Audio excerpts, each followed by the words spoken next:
students, today our new topic of chapter 3 class 12 is Wheatstone Bridge. Okay, Wheatstone Bridge normally आपने class 10th में भी may be पढ़ा होगा. Okay, अगर नहीं पढ़ा आपने तो आप ये होता है व्हीटस्टोन ब्रिज. डायमंड शेप का होता है, डायमंड टाइप के शेप के जैसा दिखता है व्हीटस्टोन ब्रिज. मैं इस टर्मिनल को ए, इस टर्मिनल को बी लिख रही हूँ. Here I am mentioning X and Y. Here R1, R3, R2 and R4, whereas इनको यहाँ पे कनेक्ट कर रहे हैं बाय R5. ऐसा दिखता है Wheatstone bridge. Okay, Wheatstone bridge, it is also known as the resistance bridge. Both are same. resistance bridge भी बोला जाता है व्हीटस्टोन ब्रिज को. इसको यूज़ किया जाता है व्हीटस्टोन ब्रिज को कैलकुलेट करने के लिए, to calculate the unknown resistance. कोई भी अगर आपके पास अननोन कोई रेजिस्टेंस है उसको हम कैलकुलेट कर सकते हैं by the help of Wheatstone bridge. Second, ये कैलकुलेट करता है, अननोन रेजिस्टेंस को कैलकुलेट करता ही है और कैलकुलेट करता है very low resistance also.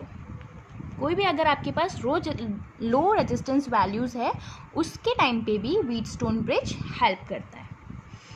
But इसकी कुछ लिमिटेशंस भी है इस व्हीटस्टोन ब्रिज की. लिमिटेशंस क्या है? लिमिटेशंस है it is not used for high DC current.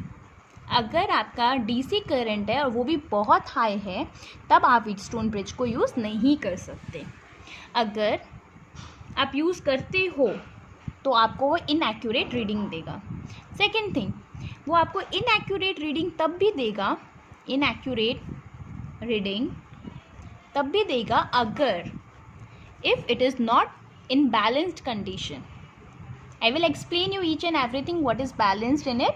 लेकिन एक बार इसको देख लीजिए. लिमिटेशन क्या है इसकी? ये आपको इनएक्यूरेट रीडिंग देगा अगर आपका ये जो व्हीटस्टोन ब्रिज है ये बैलेंस कंडीशन में नहीं होगा. तो जितनी भी चीज़ें अभी तक हमने पढ़ी है रेजिस्टेंस को निकालने के लिए, उसके अंदर बेस्ट मेथड माना जाता है व्हीटस्टोन ब्रिज को. क्योंकि इसको बेस्ट मेथड इसलिए माना जाता है because it works on null method. ये वर्क करता है नल मेथड में. It works on null method, इसीलिए एकदम प्रॉपर और एक्यूरेट मेजरिंग आपको देता है. इसीलिए व्हीटस्टोन ब्रिज को बेस्ट माना जाता है. नाउ इसके अंदर आपको जो बातें ध्यान रखनी है वो ये है, व्हीटस्टोन ब्रिज में इसका एक हम बोल सकते हैं वन मोर थिंग इसके अंदर ही है, that is balanced Wheatstone bridge. Balanced Wheatstone bridge. Okay, balanced Wheatstone bridge के अंदर क्या होता है, इसके अंदर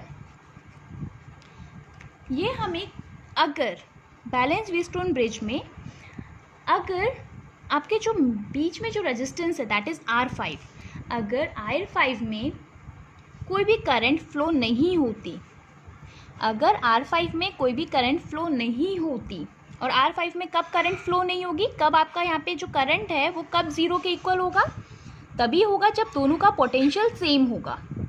ठीक है, क्योंकि जब पोटेंशियल डिफरेंस होता है तब जाके ही करंट फ्लो होती है. अगर यहाँ पे कोई पोटेंशियल डिफरेंस ही नहीं होगा, x और ये भी अगर x हो जाए, दोनों के बीच में अगर कोई डिफरेंस ही नहीं है, ये भी x ये भी x, तब इसमें जो करंट फ्लो होगी वो ज़ीरो होगी.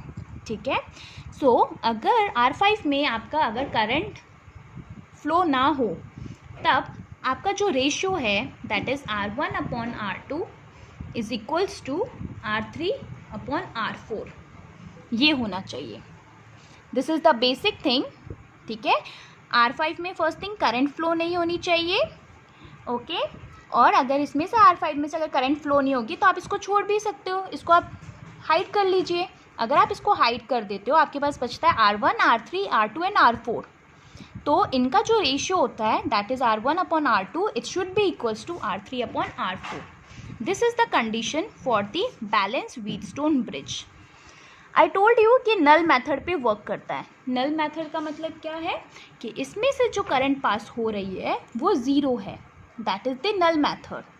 उसके वजह से आपकी जो रीडिंग आती है वो एक एक्यूरेट रीडिंग आती है. Now we are going to talk about the proof of Wheatstone bridge. कैसे हम प्रूफ करेंगे व्हीटस्टोन ब्रिज को। ठीक है, सबसे पहले हम व्हीटस्टोन ब्रिज बना लेते हैं।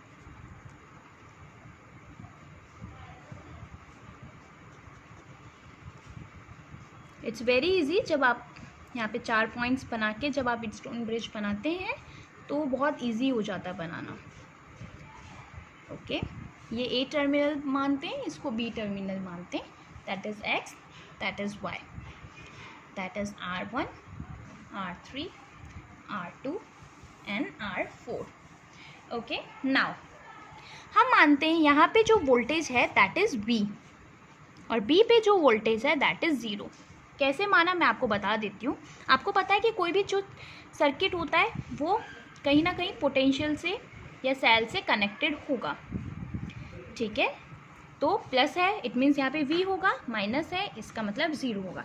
तो यहाँ पे कोई भी एलिमेंट यूज़ नहीं किया गया है, तो हम यहाँ का जो पोटेंशियल है, पोटेंशियल डिफरेंस है, उसको हम 0 कंसिडर कर सकते हैं। यहाँ पे कोई भी यूज़ नहीं है, तो हम मान सकते हैं कि यहाँ का जो पोटेंशियल डिफरेंस है वो V है। क्लियर? नेक्स्ट टाइम मैं ये चीज़ नहीं बनाऊंगी, मैं डायरेक्टली V और 0 लिखूंगी, तो प्लीज़ आप समझना। यहाँ पर कोई भी एलिमेंट यूज़ नहीं किया गया है, सो हम यहाँ पे V मानते हैं, यहाँ पर हम इसको 0 मानते हैं। Okay, sorry I didn't mention R5 over here. Now current जो है आपकी यहाँ से फ्लो होगी, that is I current. Current यहाँ से निकल के I फ्लो होगी। अब इसके पास दो पाथ है, एक इधर एक इधर। इट मीन्स यहाँ से करंट डिवाइड होगी, तो हम मानते हैं यहाँ पे करंट I1 फ्लो होगी, यहाँ पे करंट I2 फ्लो होगी। ओके, नाउ ये मानने के बाद अब हमें प्रूफ करना है। सबसे पहले हम निकालते हैं इनके बीच में। आपको पता है कि यहाँ पे इन दोनों के बीच में जो पोटेंशियल डिफरेंस होगा, पोटेंशियल डिफरेंस क्या होगा, that is V minus X. Okay, V minus X is equals to I1 into R1 equals to 0। Okay, sorry it's not, we have to write 0 over here. ठीक है, तो first thing हमने क्या बोला कि हमने इस वायर को लिया, हमने देखा यहाँ का जो पोटेंशियल डिफरेंस है that is V minus x. हमने लिखा यहाँ पे V minus x, I1 into R1, I1 into R1। ये पोटेंशियल है, पोटेंशियल डिफरेंस है, तो पोटेंशियल डिफरेंस के ही इक्वल होगा। आप R1 या फिर अकेला I1 नहीं लिख सकते। अगर ये पोटेंशियल डिफरेंस है तो यहाँ पर भी वो पोटेंशियल डिफरेंस ही होना चाहिए। पोटेंशियल डिफरेंस का आपको फॉर्मूला पता है I1 इंटू R1, इसलिए यहाँ पे लिखा है I1 into R1। That is first equation. Okay, now similarly हम यहाँ पर अप्लाई करते हैं, तो यहाँ पे पोटेंशियल डिफरेंस कितना है, that is x minus 0। Okay, and is equals to यहाँ पर कौन सी करंट फ्लो होगी, बिकॉज बैलेंस कंडीशन में यहाँ पे तो कोई करंट ही फ्लो नहीं होती। हम इसको एलिमिनेट भी कर सकते हैं, तो हम इसको यहाँ पे नहीं देखेंगे। ओके, तो यहाँ से करंट फ्लो हो रही है, that is also I1। So I1 into R3, so we are going to name them, it's 2। Okay, equation 2 मान लिया हमने यहाँ पे। नाउ आपको मैंने पहले ही बता दिया इसमें से हम क्यों कंसीडर नहीं कर रहे कि करंट फ्लो नहीं हो रही, क्योंकि हमने मान लिया कि यहाँ का दोनों का पोटेंशियल जो है वो सेम है। अगर पोटेंशियल सेम होगा तो इसमें से करंट 0 फ्लो होगी। ओके, इसलिए हम इसको कंसीडर नहीं कर रहे। प्रूफ करने से पहले ही हमें ये चीज़ अज्यूम करनी पड़ेगी। नाउ थर्ड इक्वेशन हम यहाँ से लेते हैं, that means V minus Y लिख सकते हैं हम यहाँ पे। Sorry, it should be x, दोनों का पोटेंशियल सेम होगा तभी करंट 0 होगी। So V minus X, again V minus X is equals to I2 R2, that is equation 3। Now over here x minus 0 is equals to, इसमें से भी I2 current flow होगी, so I2 R4, that is our equation 4। Now equation 1 को हम divide करते हैं equation 3 से, तो हमारे पास क्या आएगा, that is 1 is equals to I1 R1 upon I2 R2।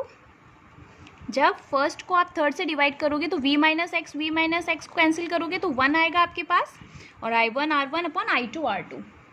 फिर यहाँ से हम I1 करंट को सेपरेट कर रहे हैं, करंट को सेपरेट करेंगे तो I2 upon I1 is equals to आएगा हमारे पास R1 अपॉन R2। ओके, इसको हम इक्वेशन A बोल देते हैं। नाउ सिमिलरली हम सेकेंड को डिवाइड करते हैं फोर्थ से, तो हमारे पास क्या आएगा, x minus 0 x minus 0 is equals to I1 R3 and I2 R4. So no need to write 0. Okay, अगर लिख भी दिया नॉट अ बिग डील. ये दोनों कैंसिल हो गया. कैंसिल होने के बाद कोई भी जीरो कंसिडर मत करना. जब कैंसिल होता है तो हमारे पास 1 बचता है. अब हम अगेन सेपरेट कर रहे हैं, तो I2 upon I1 is equals to R3 upon R4. इसको हम इक्वेशन 4 मानते हैं, इक्वेशन बी मान रहे हैं.